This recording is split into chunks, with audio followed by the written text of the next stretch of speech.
Welcome to the last module of Bootstrap 4 by example, Complex Components. In this module, we're going to be talking about an additional set of components that may have more moving parts than some of the other components. These components include collapse, accordion, modal, tabs, and carousel. Let's get started.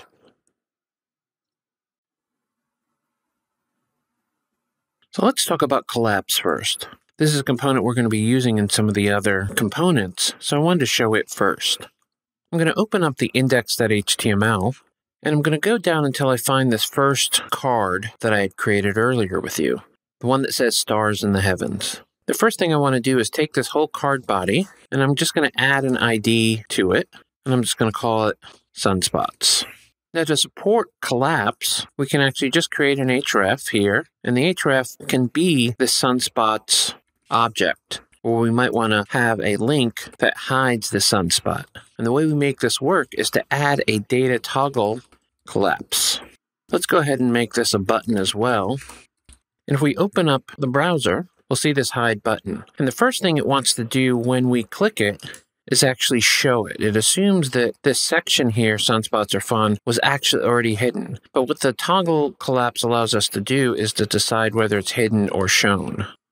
The trick here is to add as a class to the card body collapse, which is the thing that it's changing between shown and hide.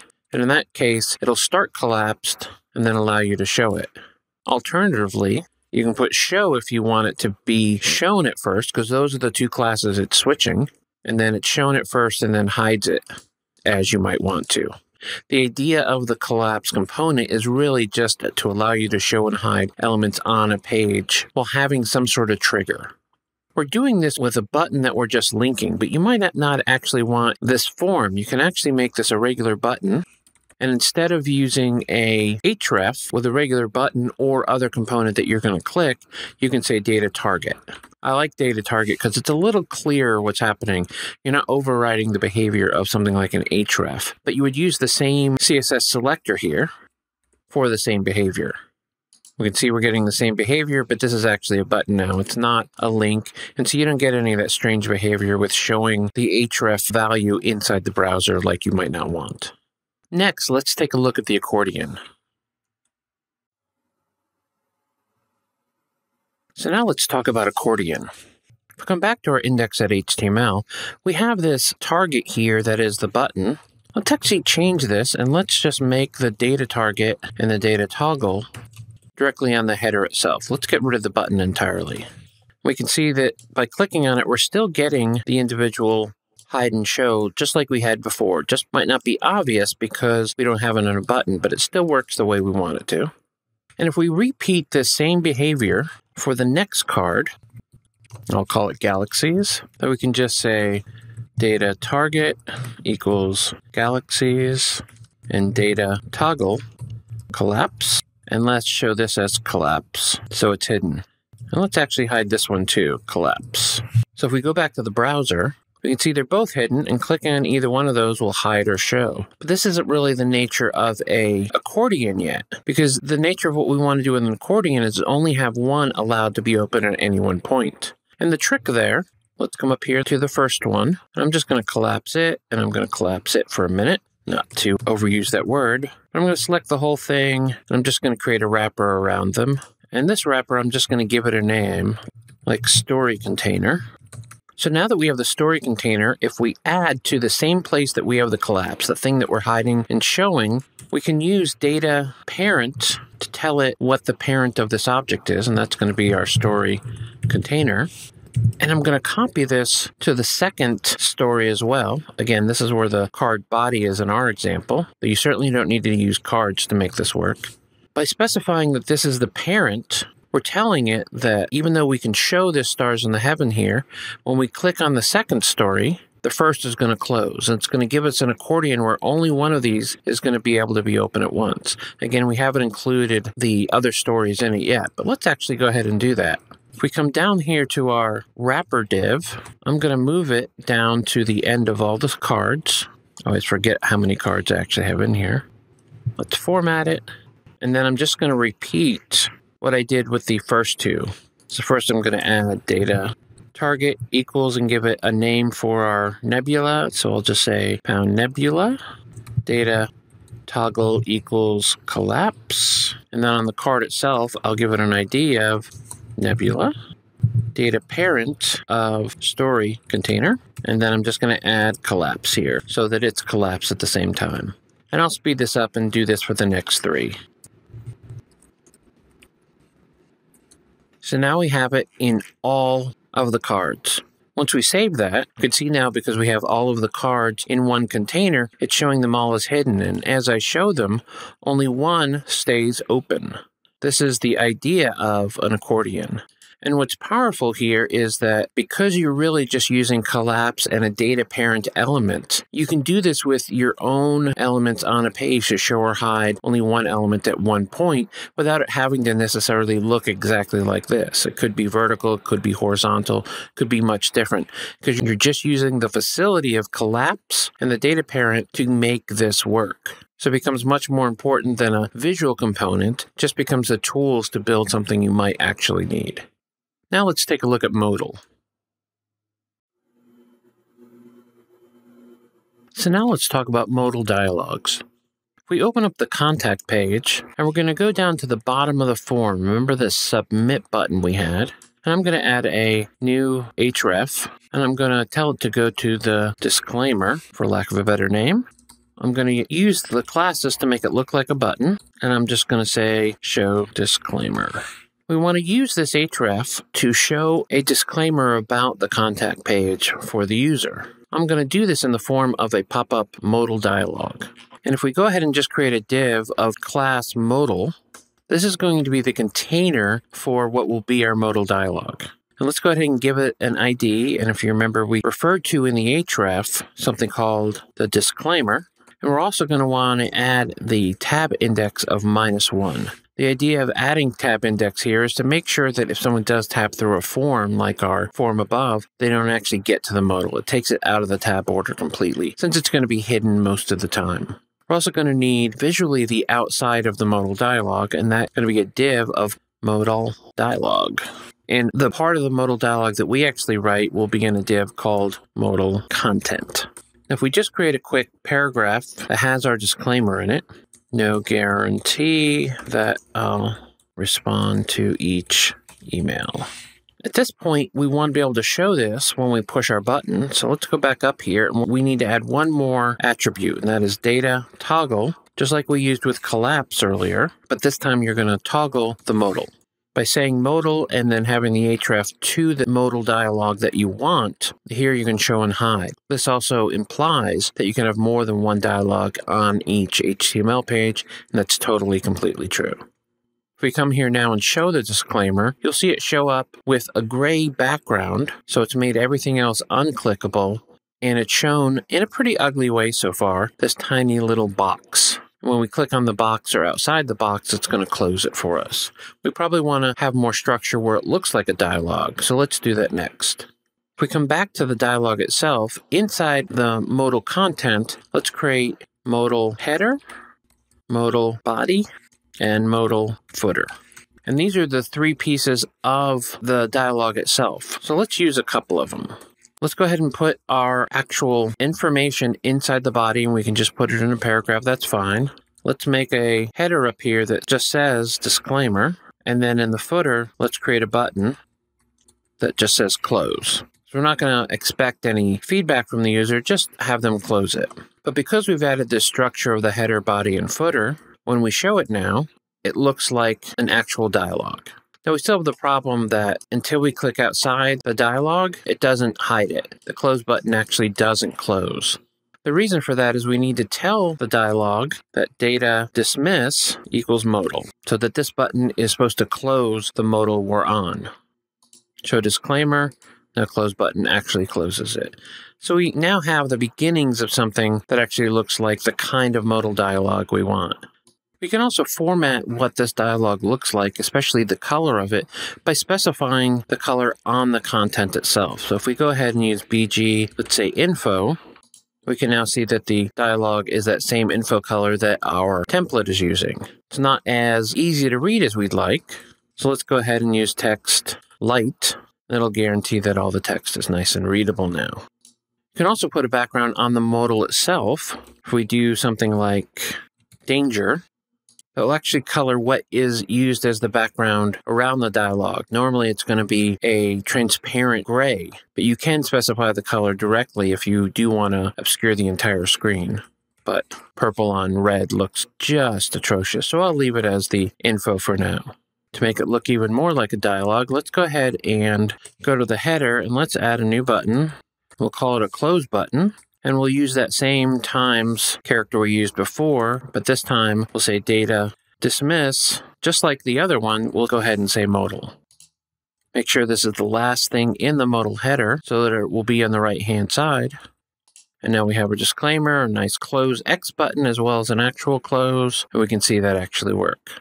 The last thing we can do is add to the modal a class called fade. And what this will do is we'll add an animation to the hiding and showing of the control. Out of the box, that's the only animation it supports, but you could certainly write your own CSS animations to hide and show it as well. But I kind of like the one that Bootstrap 4 has built in. Now we've seen how to build and show the dialogue, haven't really talked about how to actually interact with it with code. Let's do that next. Now let's see how you would work with the modal in JavaScript. Let's go up here, back to our form, and I'm going to just comment out our disclaimer button. I'll leave it in here so it's in the source code later. And I'm also going to come up here to the form itself, and I'm just going to give it a name so we can refer to it in JavaScript. I'll just call it the contact form, or to make some of you happy, I'll say contact-form. Whichever makes people happy. And if I open up our JavaScript, I'm going to add a couple of lines in here. Again, if you remember, Bootstrap 4 extends jQuery, so we're going to be using jQuery to interact with it. So first I'm going to create an object for the modal itself. So I'll just get the disclaimer there so we can use the modal later. And I'll also get the form. And on the form itself, I'll just do an onSubmit. So when someone actually submits the form, I want to cancel the actual submission from happening and show the modal. And I'll do this by using the modal extension to jQuery that Bootstrap 4 has added, but I'll need to give it a command, and in this case, that will be show. You can actually use this for hiding and some other things, or even setting up some behaviors in the modal. So we come back here, and we go ahead and hit the send button. Instead of submitting the form so far, it'll actually show this disclaimer. How do we get at when this is actually closed, once they agree to this disclaimer? We do that by handling an event on the modal itself. And this event is fired when the modal goes away. This is called hidden BS for Bootstrap modal. So this is a custom event that they've created to actually be fired when the modal is closed. And I'll just have it pop up a little alert because we would want this code to actually go ahead and have the code that submits the form happen. But of course, we haven't done any of that. So I'll just pop up a quick alert. So now when we do send, we see the disclaimer, we say closed, and then it'll actually call whatever code you want to call to actually make the contact form submit. But there is a little problem here, is that the event we fired, the hidden event, is going to fire no matter what we do. So let's come back to the form itself, and let's change this button from close to agree. And we're still going to use it just to close the form. And we can remove the data dismiss here, because what we really want to do is, in this case, I'll go ahead and add an ID for agree button. So instead of handling the event for the modal being hidden, what we actually want to do is say agree button, and then we can tell the modal to hide itself, and then submit the form. We'll just use an alert again because we're not really doing that. And in this case, I'll show you that both of these can actually fire. So let's see what this looks like. So we show the form. I agree that you're not going to respond. And I want to submit the form, and then the form hidden event is still fired in case that's important. But in the case of someone sending it and they just close the form is hidden, so we might want to show them something different here. But the agree button is never clicked. So in this way, you can use JavaScript to really control these. You can figure out the process and flow. Maybe there's a cancel button, maybe there's an OK button. You could even decide to send options to the modal so that the only way to close it is either an agree or a cancel button. All that's possible with the modal, and you can see now how to design and interact with the modal dialog. Let's see how to create tabs next.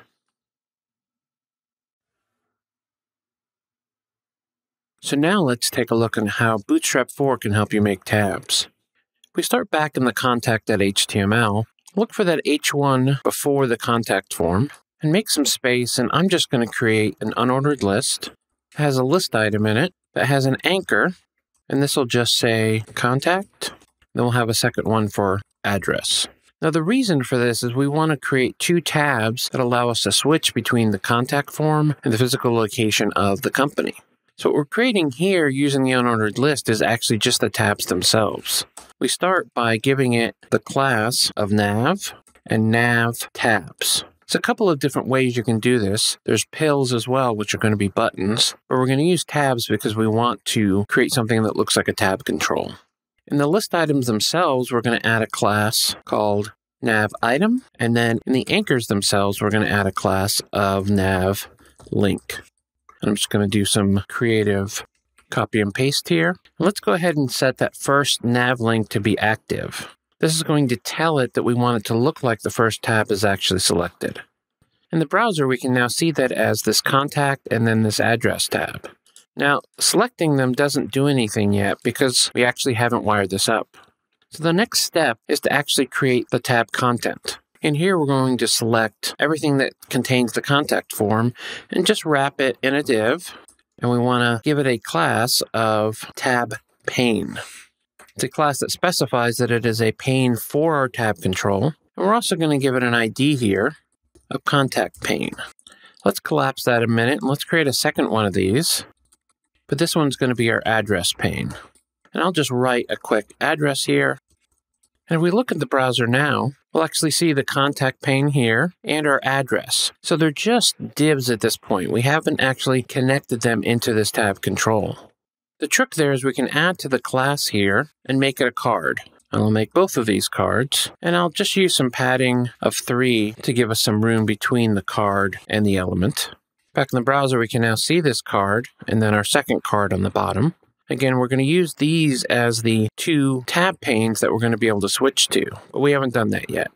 And so now let me collapse the address pane because we're going to select this whole thing and wrap it in a class of tab content. This is what tells the tab what is going to be part of the page itself. Because we want to show this first contact me, we'll also give it a class here of active for the first pane.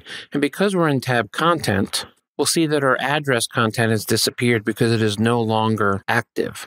This is the active tab. So this is starting to look like a tab control, but it actually doesn't do anything yet. So we have to do a couple last things to make this work. First, we need to change the hrefs to the IDs that we use. So it'll be a CSS selector for contact pane and address pane. But we also need to add an attribute here that says data toggle equals tab. This is telling it to hook up with the JavaScript that's going to enable it to actually do what it's supposed to do. If we've done this right, we now have working tab controls. And you can space these out. You can use a bunch of different ways of formatting how this is supposed to look in each of the pages. But the important point is that whatever is in this tab pane is going to be shown. Whether you use a card to format it or whatever you want to do, this is an easy way to really get the look and feel that you want of these tabs. The last thing I'll show you is if we go to our tab pane, let's add fade and show. Fade is saying this is the animation we want to use when we show this pane, and show says go ahead and show it by default to begin with. If we come down here, we can just put fade so that it knows to fade this tab as well. All that change does is adds a short fade to put some spit and polish on our tab control. So by using these techniques, you can get effective tab controls with multiple panes in them working inside of Bootstrap. Let's take a look at Carousel next.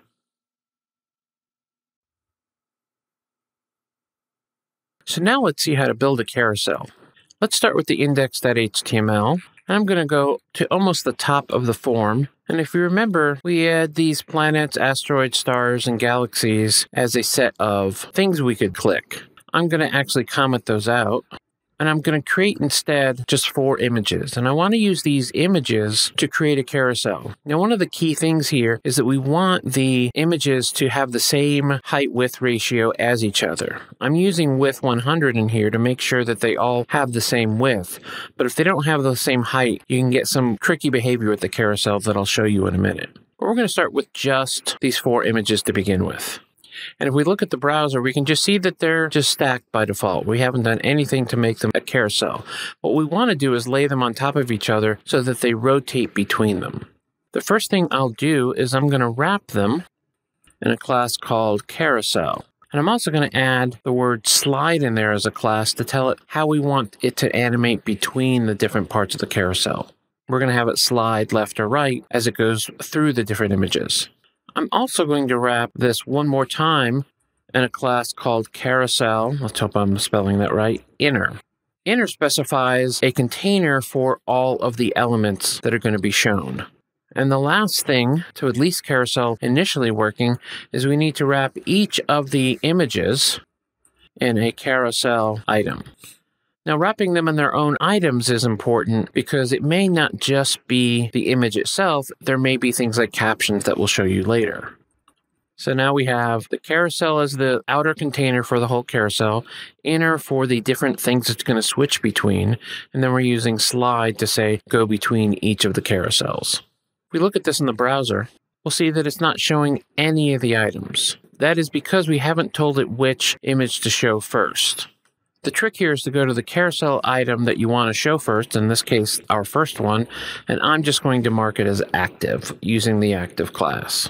Once I do that, we'll see the carousel here, and if we wait 5 seconds with lots of anticipation, we'll now show our first image, but it's not going to actually make the carousel work because we need to add one more attribute that makes it all work. And that is out here on the carousel itself, you're going to want to add data ride equals carousel.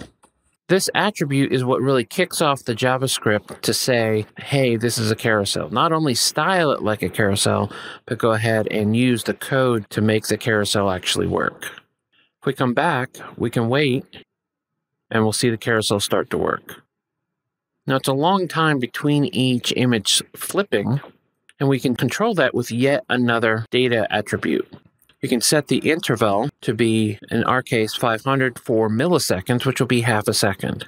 Now, this is way too fast for a normal website. You'd never want half a second. It just doesn't make any sense. But because we're going to be showing you some demos, I want it to be moving pretty quickly.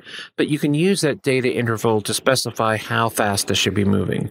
One thing to note is it does have a pause behavior of stopping when the mouse is over it. So as I move the mouse over it, it stops and pauses.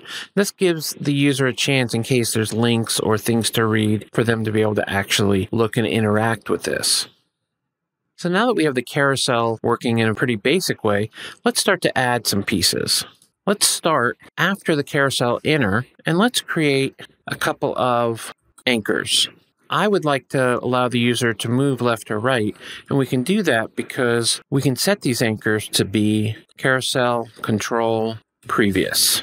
And what I need to set the href here to is the actual carousel that it's inside of. And so we need to add an ID here, and I'll call it the carousel, because I'm not very creative. And then again, the href would point to the carousel. And let's copy one of these and change it to next. So one for previous, one for next.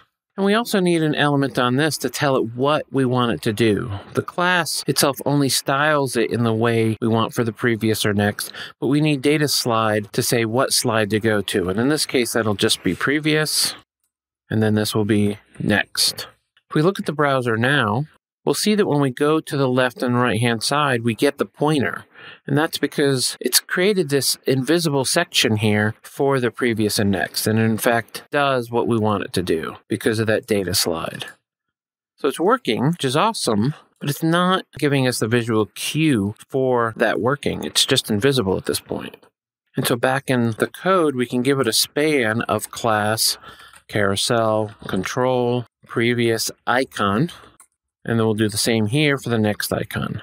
Now, the reason they separate them is you might want to change the way that these icons actually look. So instead of tying the functionality together with the look and feel of the floating icon, this way you don't have to. You can go ahead and create whatever you want in here for what the look and feel actually looks like. Now we can see we have the semi-colored left and right icons now, and as we float over any part of that side, we're getting those lighting up for us. And so we now have the previous and next working in the way we want it. But I'd like to have some indication of which one we're on as well. To do that, we're going to go above the carousel, and we're going to create an ordered list. The ordered list is going to be of type carousel indicators. And we're going to create list items that have data target as the carousel. This data target is saying these indicators are going to control which carousel. And then we're going to use a data slide to attribute to say when this indicator is clicked on, which item in the carousel inner is it related to? And it's a 0-based index. So this one's going to be 0. And then I'll make 4 copies since we have 4 images and just go 1, 2, and 3.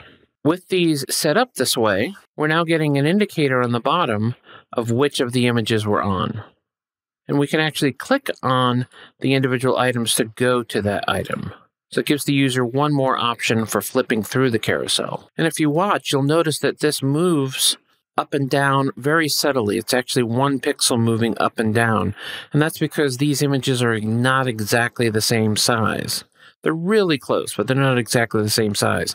And that's the behavior you're going to get when you set up a carousel and all the images aren't the same ratio. Now, because we're using width 100, we're stretching these to be the width of the carousel. But because their ratio between width and height aren't exactly right, we're getting that bumpy behavior. If you put 4 random pictures in here, you'll see it pop all over the place. So make sure when you're setting up a carousel, you're using 4 images that are really formatted directly for the carousel. Let's talk about captions. If we come down here into each of the items here, we can actually add a new div that has a class of carousel caption. This is going to allow you to put arbitrary HTML that's going to be layered over your image. So let's try something like an H4, and I'll say the universe. And then let's go ahead and create a caption saying the universe is like the force.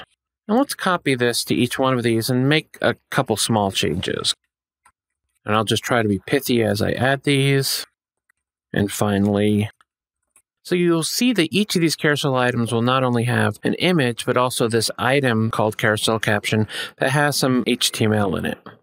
And if we now look, we can see that this caption is now not only on top of our image, but it's moved with our image. So we can decide what we want to have here.